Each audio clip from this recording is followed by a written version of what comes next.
আপনি মার্কেট ক্লিনারের কাজে আসবেন, বাথরুম পরিষ্কার করতে হবে, কাস্টমারে বমি করে দেবে, সেগুলো পরিষ্কার করতে হবে। এগুলো তো কষ্ট কষ্ট না? বাসায় এসে ভাত খাইতে পারবেন না, ঘিন লাগবে। করতে করতে আপনি অভ্যাসে পরিণত হবেন। আবার আপনি বিল্ডিং কনস্ট্রাকশনে যাবেন, বিল্ডিং কনস্ট্রাকশনের মধ্যে কিন্তু আরামের কাজ আছে। বিল্ডিং কনস্ট্রাকশন অনেক ধরনের কাজ আছে। যারা ছাদের উপরে ঢালাইয়ের কাজ করে, অনেক কষ্টের কাজ, রোদ বৃষ্টির মধ্যে কাজ করতে হয়। রোডের কাজ যারা করে, কাটা ছিঁড়া যায়, রোদ বৃষ্টির মধ্যে রোড বাঁধতে হয়। আবার যারা ছাদের নিচে কাজ করে তারা একটু আরামে করে, রোদটা কম লাগে। ইলেকট্রিশিয়ান বা ওই প্লাস্টারের কাজ করে, যে যে কাজটা করে সে বুঝে সেই কাজের জ্বালা কতটুকু। কথা কি বুঝছেন?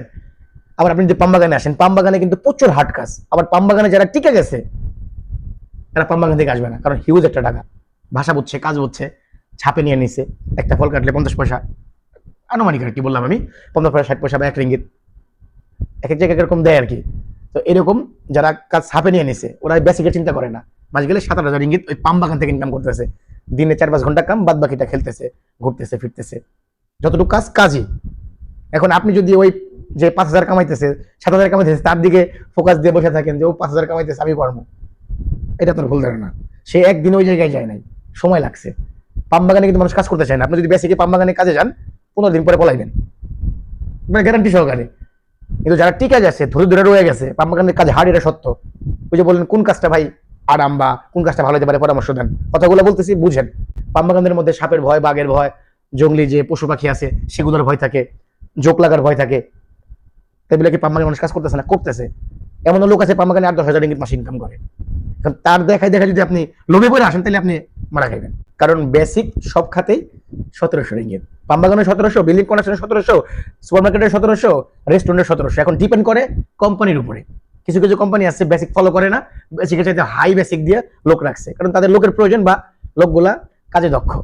ঠিক রেস্টুরেন্ট খাতে ওই রকম। রেস্টুরেন্টে আপনি যদি আসেন, প্রথম অবস্থায় আপনার দিবে কি, নর্মালি যদি আপনি নর্মাল যে রেস্টুরেন্টগুলো আছে, লোকাল রেস্টুরেন্টের বাইরে যে ইন্টারন্যাশনাল রেস্টুরেন্টগুলো আছে, আপনাকে কিচেনের হেল্পার হিসেবে দিবে কাজ শেখার জন্য, বা সামনের অর্ডার কাটার জন্য দিবে যদি আপনি শিক্ষিত হন, প্লেট মোছার জন্য দিবে, প্লেট ধোয়ার জন্য দিবে।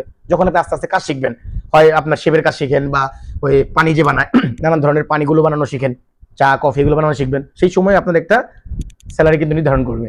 আর লোকাল রেস্টুরেন্ট আসলে তো ওটার কোনো কথাই নেই। লোকাল রেস্টুরেন্টে আমি আসতে বলবো না ভাই, কারণ লোকাল রেস্টুরেন্টে কথা কাজে মিল থাকে না। 12-14 ঘন্টা কাজ, নামমাত্র খানা খরচ ফ্রি দিবে, কিন্তু দিন শেষে বেতন দিবে বেসিকেরও কম। ডিউটির জায়গায় ডিউটি 30 দিন কাজ করাবে। লোকাল রেস্টুরেন্ট অর্থাৎ মালয়েশিয়াতে লোকাল কিছু রেস্টুরেন্ট আছে, নাসিকান্দার বা মামা গাডাই, আর গভীরে বললাম না, এইসব রেস্টুরেন্টে ভিসা হলে মাগনা পাইছেন না। সর্বোপরি কথা হচ্ছে প্রবাস মানে কষ্ট। যে সেক্টরে আসেন কাজ করতে হবে, কাজের বিনিময়ে আপনাকে টাকা দিবে, চেহারা দেখে কেউ টাকা দিবে না। থাকতে থাকতে নিজের একটা অবস্থান তৈরি করতে পারবেন। যেমন আমি একটা কোম্পানিতে আসছিলাম লেবার পোস্টে, সেই কোম্পানিতে আস্তে আস্তে আস্তে ভালো একটা অবস্থানে গেছি, এখন আরাম করতেছি। আবার প্যারাও আছে, একদিকে আরাম একদিকে প্যারা, বছরের প্যারা বেশি, আবার কাজের দিক দিয়ে একটু আরামে আছি, রিল্যাক্সে আছি। মানে প্যারা ছাড়া, কাজ ছাড়া আপনারা কেউ 1 পয়সাও দিবে না। প্রবাসী আসবেন, আসার আগে কয়েকটা জিনিস ফলো করবেন। নাম্বার 1, হালকা পাতলা কিছু রান্না বাড়া শিখে আসবেন। মায়ের কাছ থেকে শিখবেন, বিয়ে করলে বউয়ের কাছ থেকে শিখবেন, লজ্জার কিছু নাই। প্রবাসী রান্না বাড়া নিয়ে অনেক একটা হ্যাসেল পোহাইতে হয়। 1 দিন 2 দিন 3 দিন আপনাকে একজন রান্না করে খাওয়াবে, এরপরে কিন্তু খাওয়াইতে যাবে না, কারণ সবারই কাজ থাকে। এই কাজ শেষে বাসায় এসে রান্না করবে, আপনি মোবাইল চালাবেন, বাড়িতে কথা বলবেন, এটা কিন্তু অনেকে মেনে নিতে পারে না। এই জন্য যদি রান্না বাড়া শিখে আসেন আপনার জন্য প্লাস পয়েন্ট। কারোর উপরে ডিপেন্ড হইতে হবে না, বাজার করে নিয়ে আসবেন, ভালো হোক খারাপ হোক, 1 দিন 2 দিন 3 দিন রান্না করতে করতে কিন্তু রান্না শিখা যাবেন। পেট ভরে খাইতে পারবেন।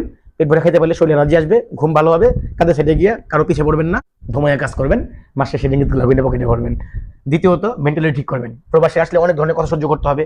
আপনি হয়তো বাড়িতে কোনো কাজ কাম করেন নাই, আপনার এরকম প্রেশার দেয় নাই, আপনার আব্বা আম্মা বা আপনার প্রিয়জন কেউ আপনার প্রেশার দেয় নাই, একটা কটু কথা কয় না। কিন্তু প্রবাসী আসলে দেখবেন আপনার সাথে যারা নিচু লেভেলের, যাদের আসলে কোনো লেভেলই নাই, আপনি শিক্ষিত একজন লোক, সোনার চাপের মুখে নিয়ে জন্মাইছেন, আর তারা হচ্ছে আপনার কি বলে একেবারে মিডল ক্লাস ফ্যামিলি থেকে উঠে আসছে, তারা আপনার হাই লেভেলে, আপনারা ধমকাইতেছে, আপনারা কাজ শিখাইতেছে, এগুলো মাথায় রাখা যাবে না।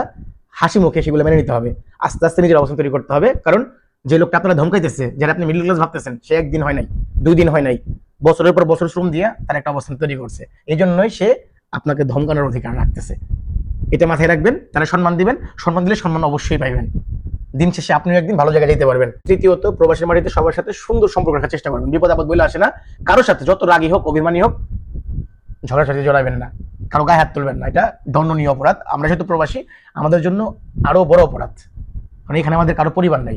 মিলেমিশে থাকবেন, একজনের বিপদে আরেকজন ঝাঁপাইয়া পড়বেন। এই আনুষঙ্গিক কিছু বিষয়গুলো যদি মাথায় রাখতে পারেন, জেদ মাটি করতে পারেন, সকালের ঘুম চোখ থেকে মানে দূর করতে পারেন, তাইলে ভাই আপনার জন্য প্রবাস যে সেক্টরের কাজই হোক, মাশাআল্লাহ আপনি ঠিক আছে।